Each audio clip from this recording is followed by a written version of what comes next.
Good morning, Ian Crouch with your 8:30 Hunter News update. A direct link between Newcastle Airport and Singapore is dominating discussions this week between the two centres. A delegation of Hunter business and political leaders is in Singapore for talks with airline representatives as well as business and political leaders about trade and tourism opportunities. It comes as Newcastle Airport gets ready for a major runway and terminal expansion to cater for international flights. It's reported the Newcastle to Singapore direct air link could generate $12.7 billion over 20 years. Meanwhile, fog is causing delays in and out of Newcastle Airport this morning. Several arrivals and departures are running about 30 minutes behind schedule, while a couple of Canberra services have been delayed for about an hour. Residents living in the coalfields are being urged to report the latest telephone scam to Crime Stoppers. Hunter MP Dan Repicoli says he's been told by several residents about people calling flood-impacted areas, saying they're from the state government and offering to replace their hot water system for free. He says he's checked all government grants and schemes and there is no such offer available.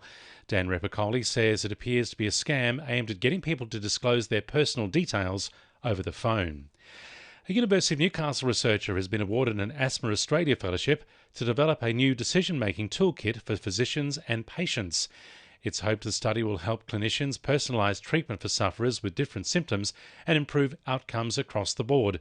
Dr Rebecca McLaughlin says the new approach could go a long way for patient wellbeing. With a specific focus on treatable traits, which is a new concept which focuses on personalised medicine for people with severe asthma. So looking at not only their asthma, but other risk factors and comorbidities which might influence their asthma, acknowledging that, this can bring in, a lot more complexity around their care.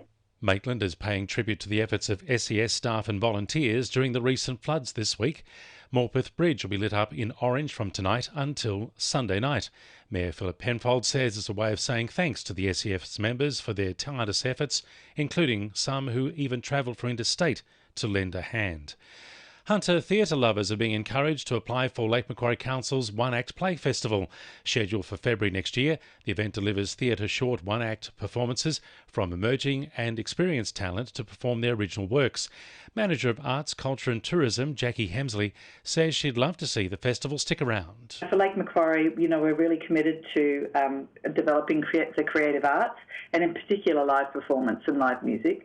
So this One Act Play Festival is the first of its kind, but we will be wanting to continue this on every year to really build that capacity in the community.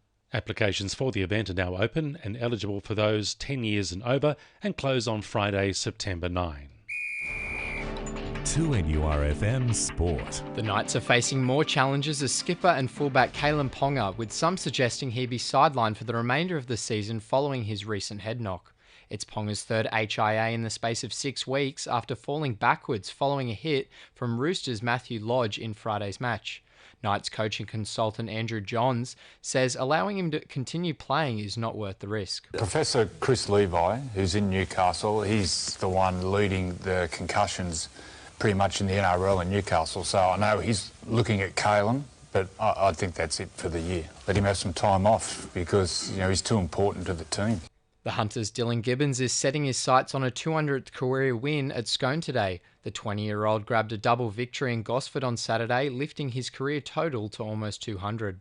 And in the men's hockey, Norths have gone top of the competition ladder, walking away with the inner club Stanbury Moen Cup yesterday.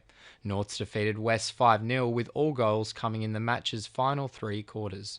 That's sport. I'm Jordan Regnis. And the winning numbers in Weekend Lotto are 3, 20, 24, 32, 38 and 40, and the supplementaries are 5 and 31. And now you're up to date with the latest 2NURFM Hunter News.